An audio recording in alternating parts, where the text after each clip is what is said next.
LiberalViewer presents. So, welcome to the December 16th edition of LiberalViewer Monday Media Mixup. Thanks for joining me and Chong the cat here, who kind of wants to get down, I think.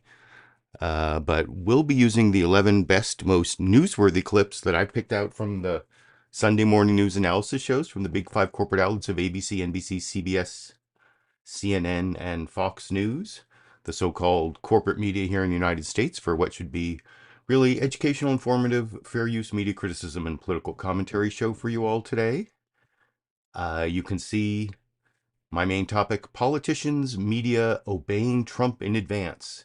This is something that supposedly happens in authoritarian regimes as they turn authoritarian, that people start engaging in what's called anticipatory obedience. Like, they don't even have to be told. They start doing what they stop resisting before they even get much pressure. And some of that is happening already. You saw one of the news stories this last week that the FBI director appointed by Trump in 2017, Christopher Wray, has said that he's going to resign at the end of the Biden administration rather than get fired by Trump. That's kind of an example of anticipatory obedience. And I'll get to some more things that are going on in the Senate with Trump's nominees mainly on this topic. But first I want to start off with political comedy. One of my favorite stand-up comedians was hosting Saturday Night Live on Saturday. Chris Rock, he made some Trump jokes and jokes about people who are scared that Trump is going to get rid of the dignity of the U.S. presidency that I thought were kind of funny, and I will talk about that a little more after we watch that clip. By the way, down in the video description under sources, you can watch the entire cold open monologue, the entire Saturday Night Live episode. There are links to the sources of all my clips down there, as well as short summaries of all 11 clips if you want to see what's coming up. But here's the first one: Chris Rock, opening monologue, Saturday Night Live, Trump jokes and the dignity of the presidency.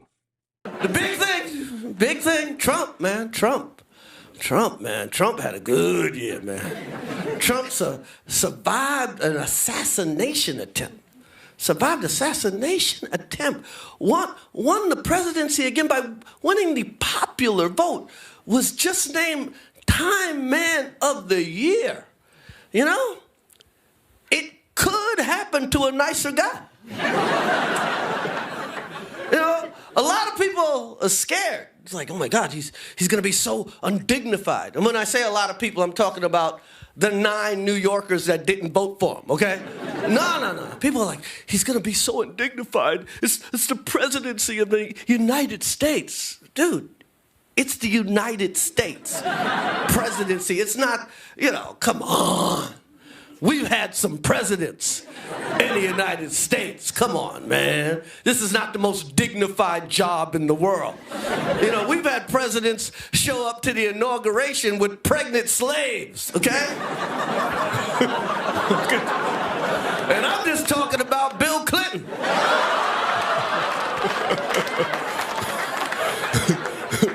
I mean, you know what country we live in.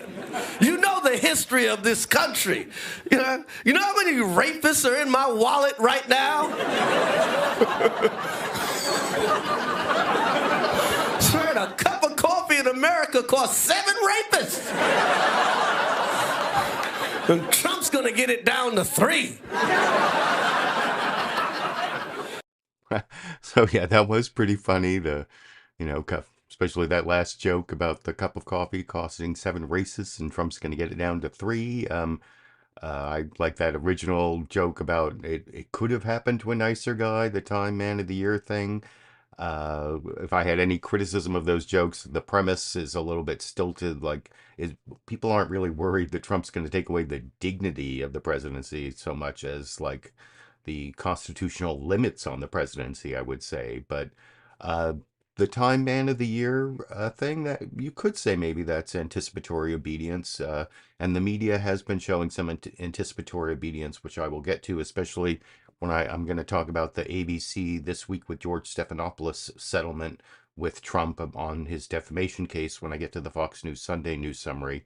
But I'm going to show you all the news summaries from longest to shortest. The longest one by over a minute this week was NBC News Meet the Press. They covered a few different stories, and I'll start with that and talk about it a little more after we watch it together over here.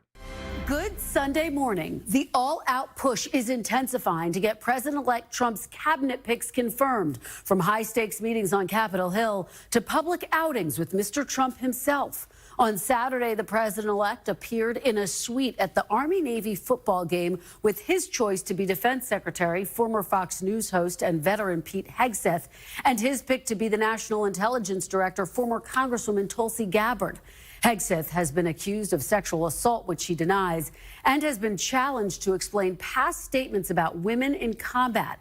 After meeting for a second time with Iowa Senator Joni Ernst, the first female combat veteran to serve in the Senate, Hegseth praised female troops. I also want an opportunity here to clarify comments that have been misconstrued that I somehow don't support women in the military. Some of our greatest warriors, our best warriors out there are women who serve, raise their right hand to defend this country and love our nation. Do you believe that gay people should be allowed to serve in the military? Yes. Now it comes as some Republican senators say they are facing blowback after raising questions about President-elect Trump's picks. Do you feel like there's a pressure campaign against people who even throw out concerns? I do, and I think that that's a two-edged sword. Everybody toe the line. Everybody line up. We got you here, and if you want to survive, you better be good.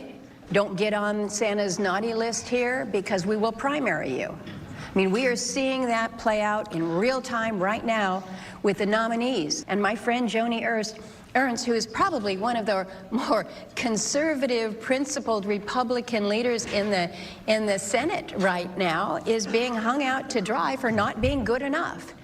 Also this week, President Biden issued a flurry of pardons and commutations for nonviolent offenders, commuting the sentences of almost 1,500 people and pardoning 39 others, the biggest single-day act of clemency.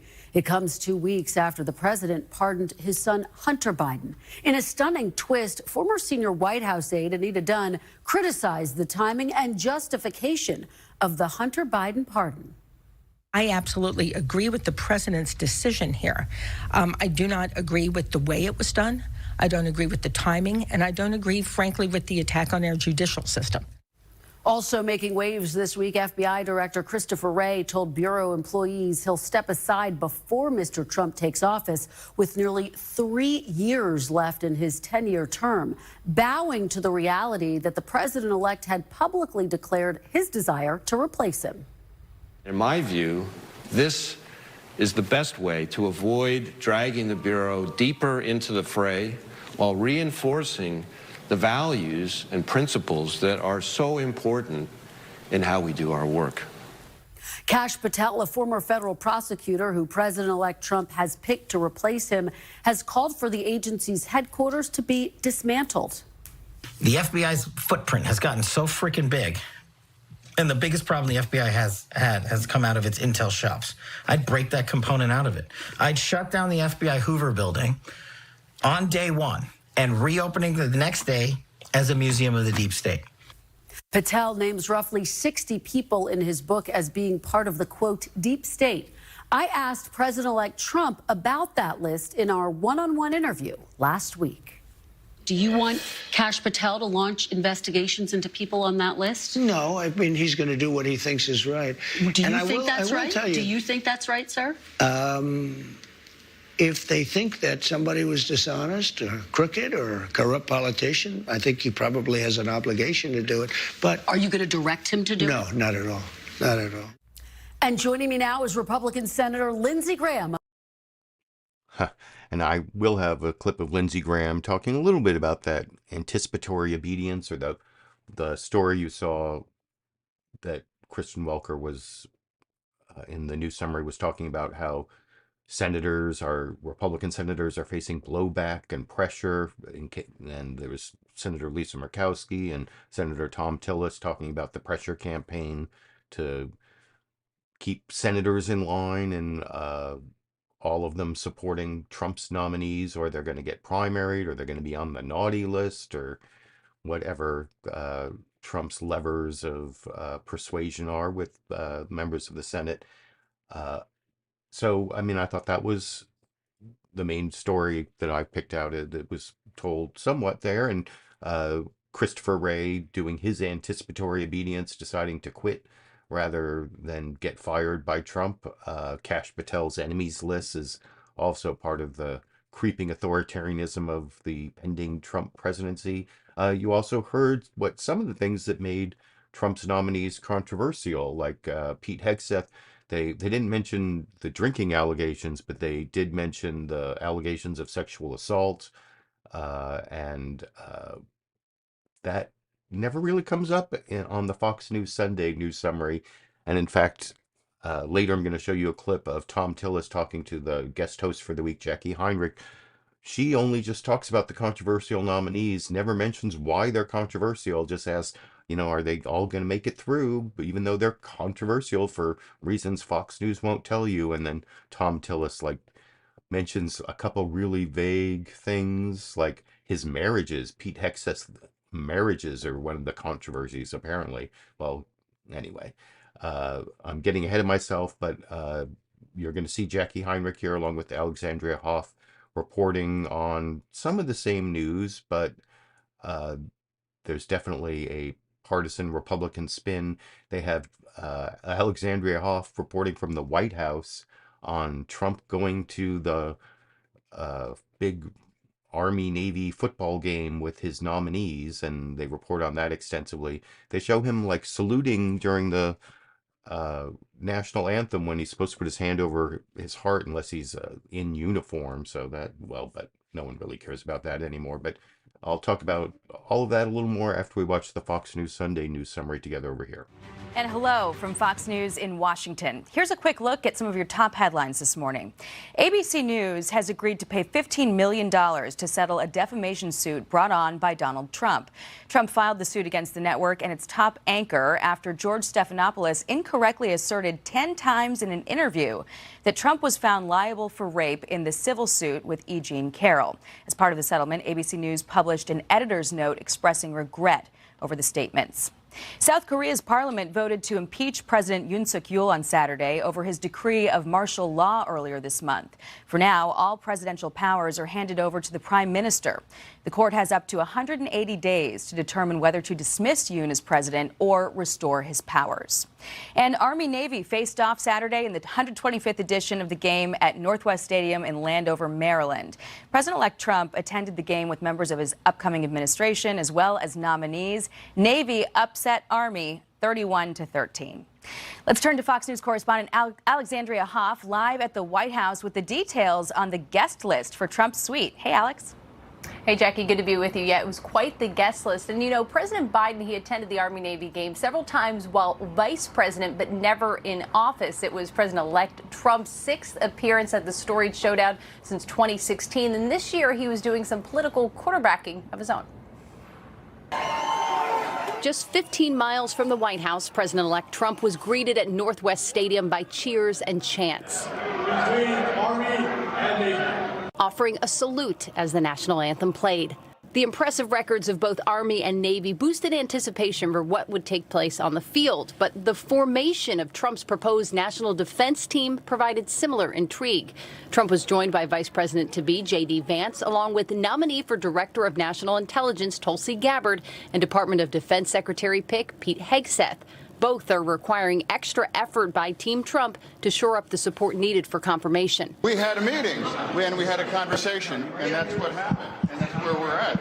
There really is no new news after that conversation. There's 53 Republicans. All of us got there by the strength of our own character, our campaigns, and our ability to make decisions regardless of where the pressure points may be. Florida Governor Ron DeSantis' attendance at yesterday's game added a twist. Fox News sources confirmed Trump had once considered calling up DeSantis to lead the DOD after allegations involving Hegseth's personal life came to light. Marine veteran Daniel Penny was invited to the suite as Vance's guest just 5 days after he was acquitted in the New York subway chokehold death of Jordan Neely. At President-elect Trump's side, you may have also spotted incoming Senate Majority Leader John Thune and also House Majority Leader or House Speaker Mike Johnson. He is also a Naval Academy dad. Jackie. Alexandria Hoff reporting live from the White House. Alex, thanks. Joining us now is North Carolina Senator Thom Tillis. So, like I said, I'm going to have a clip of that interview with Thom Tillis where Jacqui Henrich never explains why those Trump nominees are so controversial, just that they are. None of the allegations you heard in the news summary. Alexandria Hoff, she mentioned that both Pete Hegseth and Tulsi Gabbard are requiring extra effort to get confirmed, but nothing about why, except briefly a little bit later, Jacqui Henrich said allegations about Pete Hegseth's personal life. Could they be more vague? I don't think so. And then also at the beginning of that, you saw that Fox News Sunday, as you might expect, was the only one of the big five news programs to report on this ABC settlement with Donald Trump. They said because George Stephanopoulos said a bunch of times that Trump was found liable for rape in civil suits when in fact the jury found him liable for sexual abuse, because rape has a very narrow definition under New York law. It requires genital contact, and supposedly the Trump rape of E. Jean Carroll only took place with fingers or whatever. But the thing is, the judge in that case said that in terms of common parlance, it was rape. It's just the technicalities of New York law were why the jury didn't find that. And I didn't see it on any of the other programs, but they reported on it on the MSNBC show The Weekend. And they said that the judge saying that it was rape in common parlance, that decision came out after the George Stephanopoulos interview with Nancy Mace that created this whole defamation case, which was false. Actually, I don't know if any of you are on the new social media platform Bluesky, but I did a post in response to The Weekend and their one of their former prosecutors, Joyce Vance, making this mistake. Here, I actually even took you can see I took a screenshot of my fact check of MSNBC's The Weekend and Joyce Vance on this. And I even showed a screenshot that the opinion of the judge that it was actually rape was part of the ABC This Week with George Stephanopoulos broadcast. I actually showed that whole segment on my Monday Media Mix-Up back on, what was it, March 11th, March 12th. So it was March 2024 when George Stephanopoulos did that interview with Nancy Mace that caused this defamation case. But July 2023, when the judge in the E. Jean Carroll case had his filing that said that in a common parlance it was rape. But I've been thinking about maybe doing an entire edited, produced video on this issue, because I think it hasn't been reported that well, and I'm kind of worried that it is the kind of anticipatory obedience that I'm talking about as my main topic. I mean, there were some problems. There was the ABC tried to get the case dismissed in front of this Florida judge, and the judge wouldn't dismiss it, even though the facts were very strongly on ABC's side. That may have something to do with it. But anyway, you can let me know if you think I should make a separate video about this. I might have time to do that this week. The settlement from ABC to Donald Trump was not reported on This Week with George Stephanopoulos. But, and you follow me on Bluesky if you're on Bluesky. I put a link down under sources in the video description where you can find my Bluesky profile. So I'm kind of interested in this new social platform. But now I'm going to show you the ABC This Week with George Stephanopoulos news summary, where they don't report on the settlement with Trump, and they spend the whole time talking about drone sightings over the East Coast, which is kind of a bogus story. So they don't cover their own bogus settlement of a defamation case, but they spend way too much time, maybe because they have the Secretary of Homeland Security on as their exclusive guest. But I'll talk about that a little more after we watch that news summary together over here. Good morning and welcome to This Week. In its final weeks, the Biden administration is facing questions over mysterious flights over the night skies along the East Coast. Reports of unidentified aircraft over the state of New Jersey have been popping up for weeks. Reports of drone sightings have spread from Connecticut to Virginia. Federal officials say there's little to worry about, that there's no known foreign connection to the objects, and that many of them are traditional manned aircraft. But that answer has not satisfied state and local officials and citizens worried about privacy and security. The Homeland Security Secretary will join us in a moment. Transportation correspondent Gio Benitez starts us off. This weekend, more suspected drone sightings across the East Coast. What the heck? Reports of aircraft swarming the sky are sparking security fears, alarm, and frustration. And it scares the bejesus out of me. We have to solve this problem. We have to solve this problem now. After initially springing up some 4 weeks ago, repeated reports of apparent drones have set off growing concerns. They keep coming, and I don't even know how many I've seen today. With aircraft showing up over towns, near sensitive military sites, and on Friday, Stewart Airport in New York temporarily closing its runways after multiple reported drone sightings near the airport, with the state's governor, Kathy Hochul, saying in a statement, "This has gone too far." Federal officials this week pushing for more information from the Biden administration. The FBI should be standing at a podium with the Department of Homeland Security and briefing the public and explaining to them what these drones are. The lack of information is absolutely unacceptable. Newly sworn in New Jersey Senator Andy Kim posting these videos on X while investigating the suspected drones himself alongside police. We're counting oftentimes 5, 6, 7 or more at any given time. Before posting again Saturday to say further analysis led him to conclude that most of his possible drone sightings were almost certainly planes. But the White House insisting that the risk from the aircrafts remains low. We have no evidence at this time that the reported drone sightings pose a national security or a public safety threat, or have a foreign nexus. It appears that many of the reported sightings are actually manned aircraft that are being operated lawfully. With the White House's reassurances failing to satisfy some local officials. They're either lying or they're incompetent or they're both. We know what an airplane looks like. We know what a helicopter looks like. I'm an acoustical engineer. I've been measuring noises for 30 years. I know what a helicopter sounds like. These are not that. Thanks to Gio Benitez for that. Let's bring in Homeland Security Secretary Alejandro Mayorkas.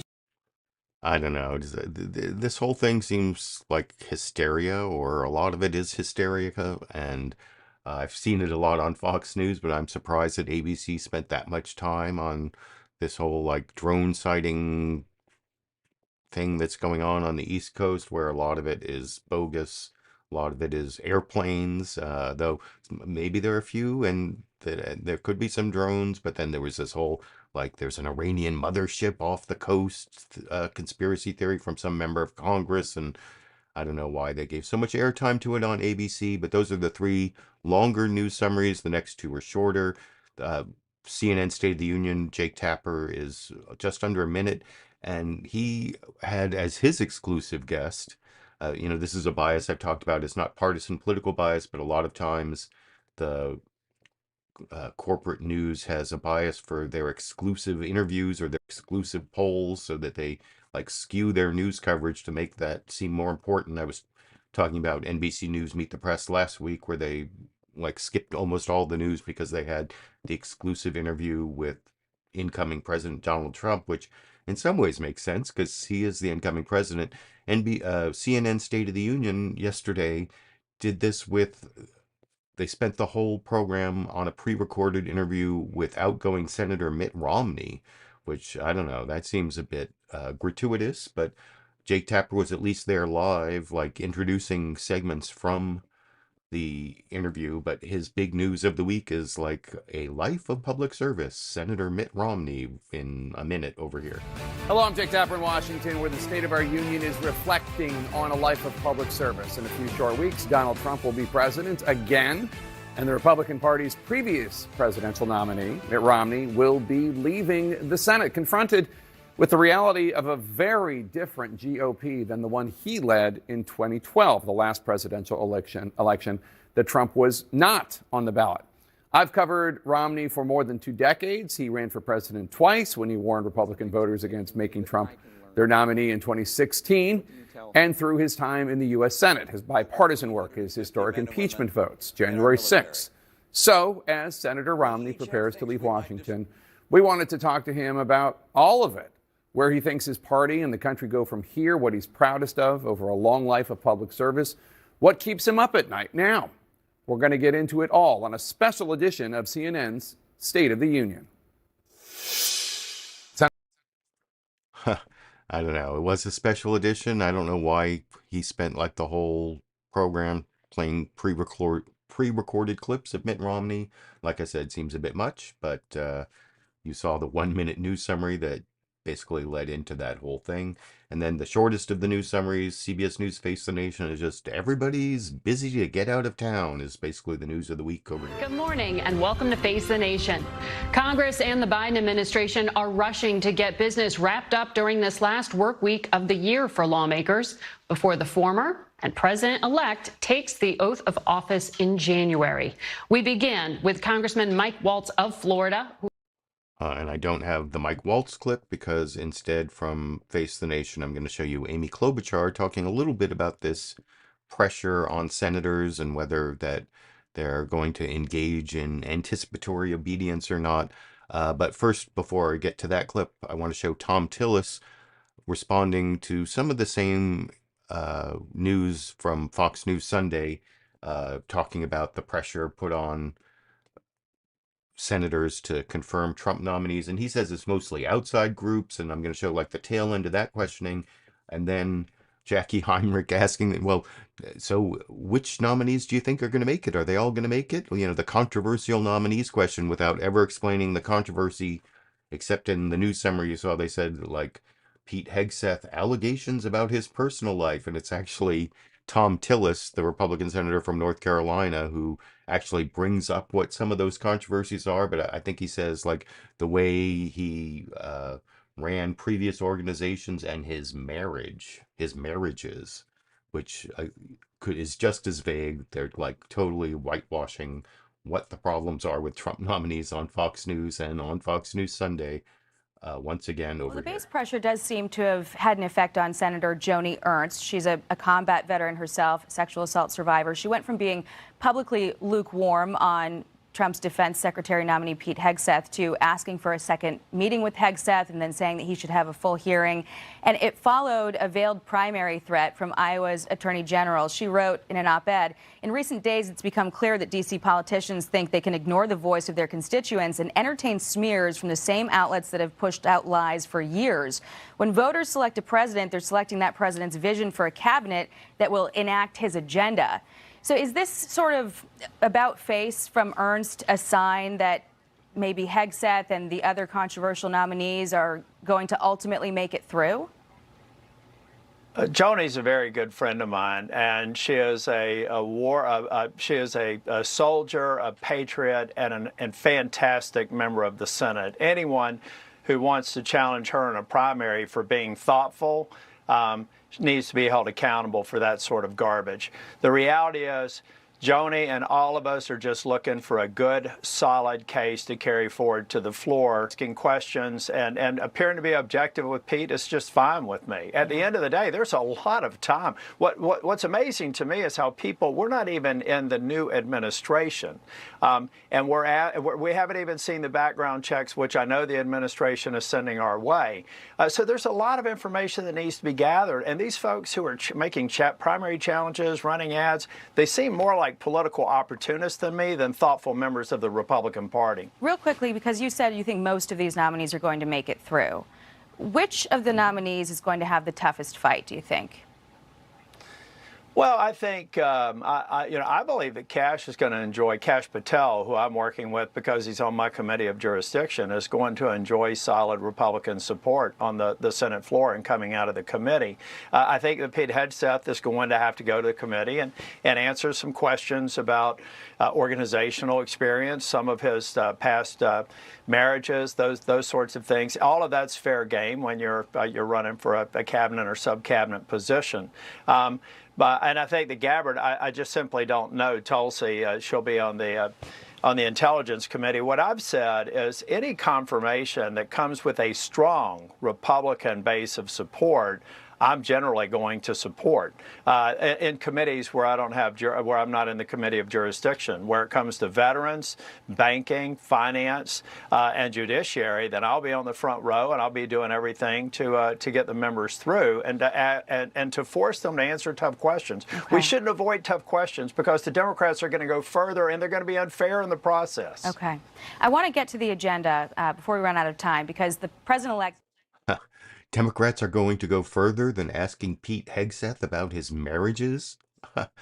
You saw Jacqui Henrich talk about the controversial nominees without ever explaining the controversies and how, like, the interviewee actually had to give some substance to that, which was also very vague. I pretty much pre-criticized that clip anyway. Thom Tillis didn't seem too concerned about the pressure groups, other than it might backfire and make some senators more stubborn.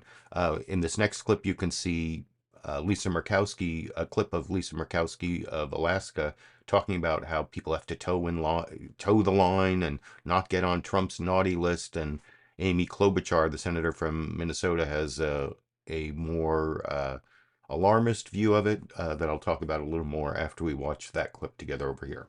Moving on, you sit on the Judiciary Committee, so you're going to have a key role in overseeing law enforcement under the Trump administration, and you'll get to question his selectee to run the FBI, Kash Patel, who has published in his book a list of enemies, vowed retribution.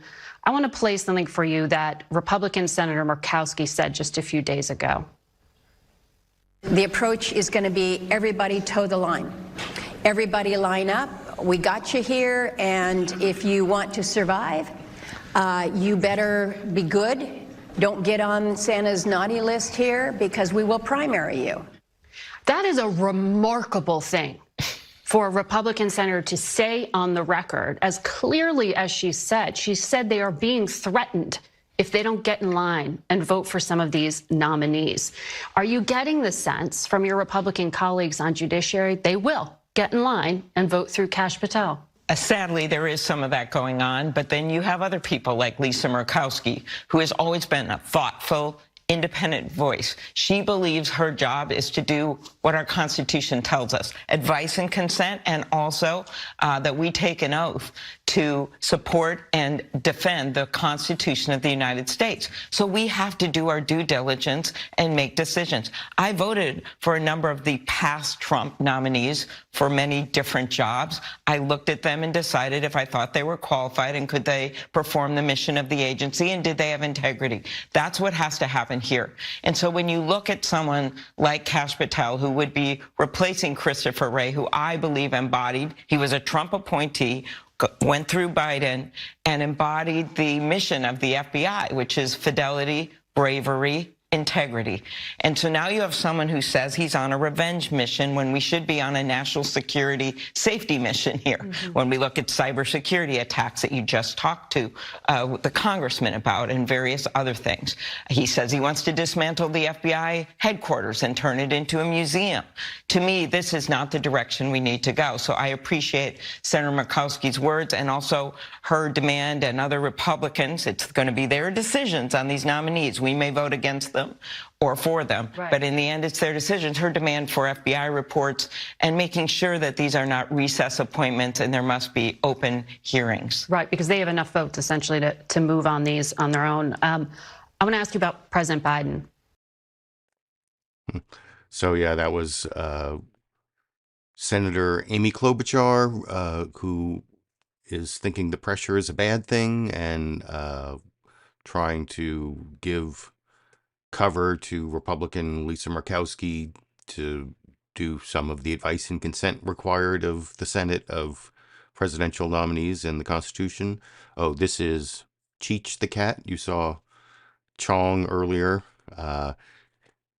Cheech is a lot more willing to just sort of hang out here and doesn't really need to be put down. So I guess we can watch the rest of the clips together, or at least the next one. The next one is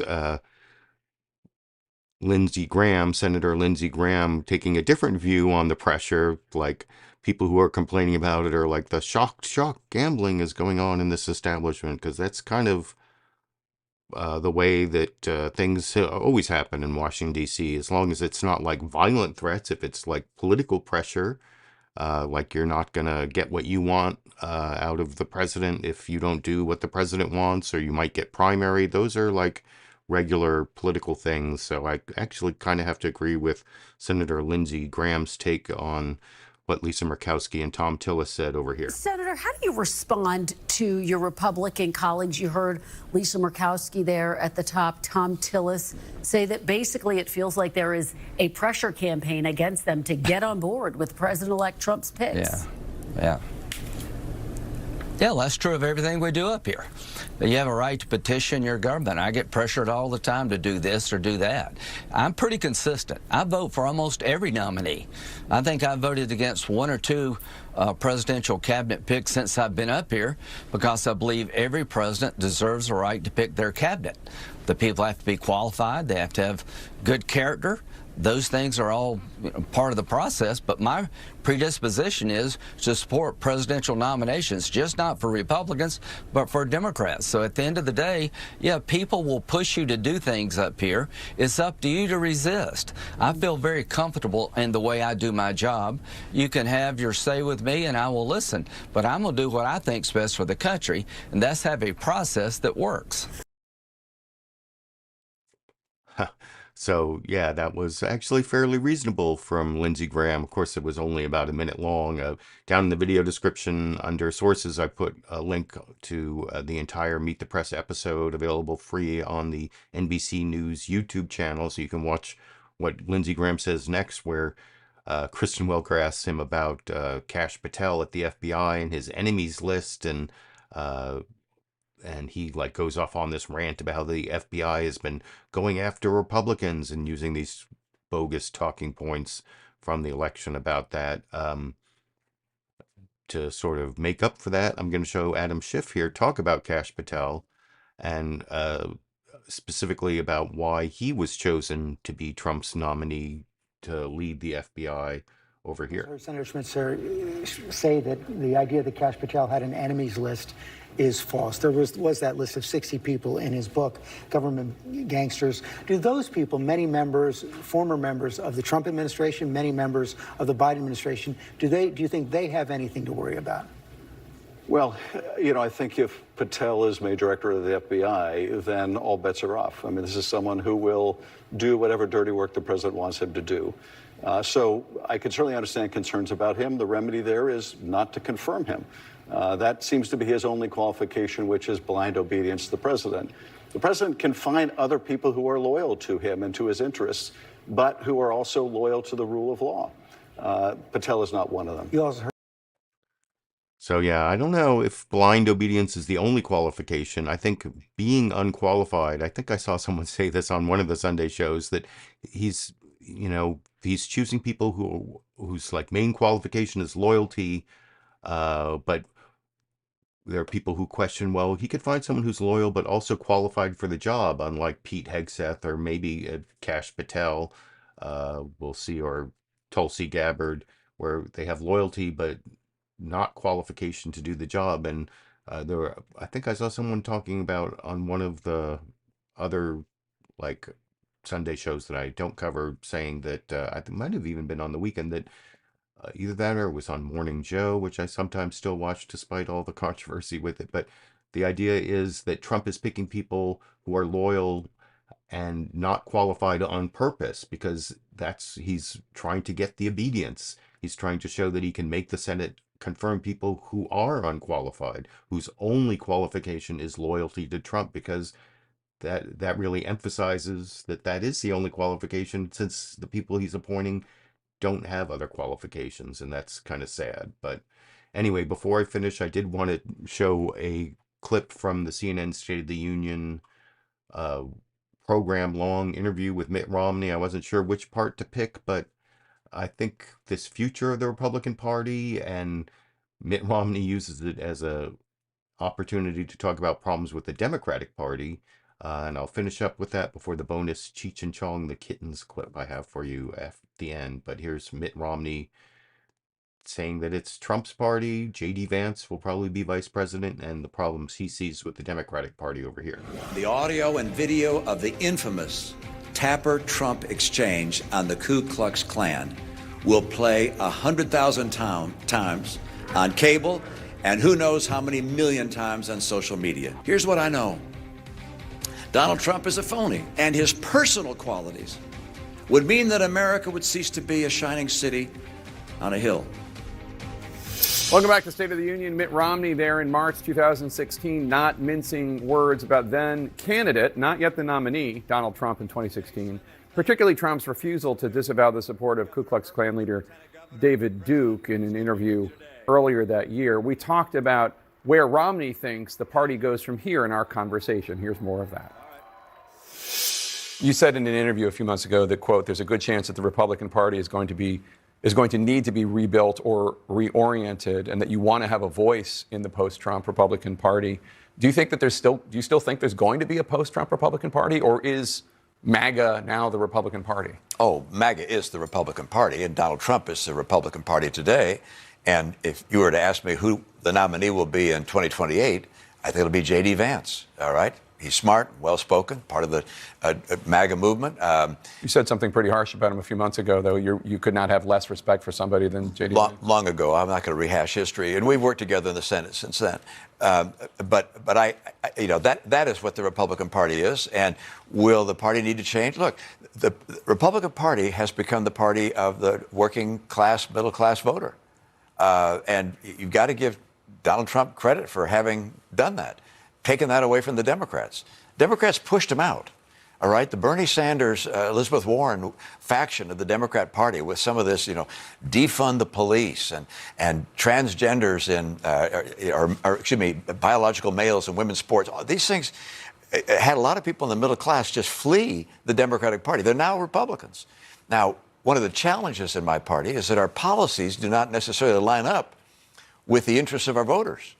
And so there'll be some reorientation that's going to be necessary in my party. The Democrat Party is the one in trouble. I don't know how they recover. I'm not going to tell them what to do because I would begin to have the capacity to do so. But they've lost their base. Union guys and gals have left the Democratic Party and are voting Republican. And the Democratic Party is seen not as rich people, but as college professors and woke scolds. And that's not an attractive feature. Before you ran for the Senate.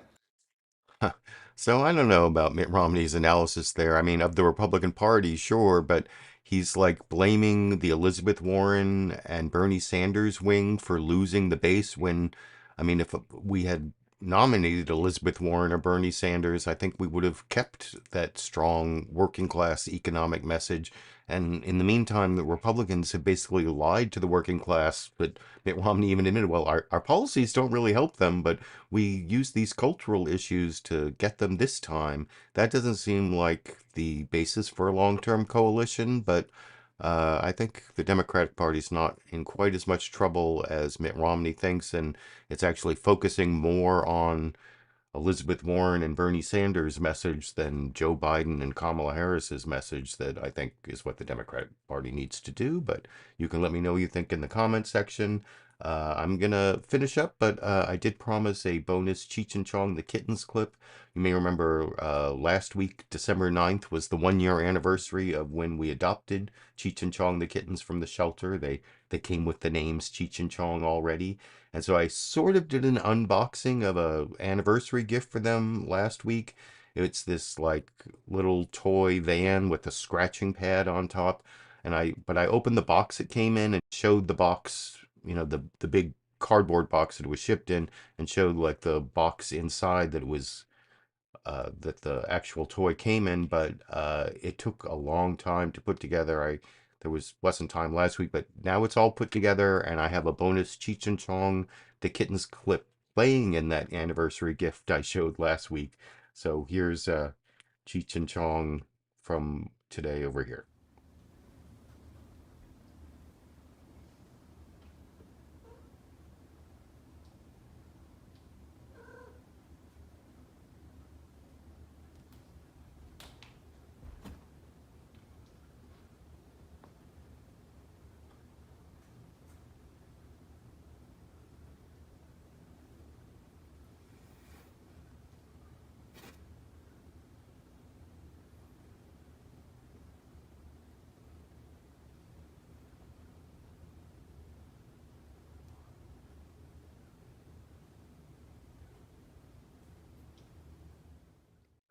So there you go, the bonus Cheech and Chong the Kittens clip to end the program.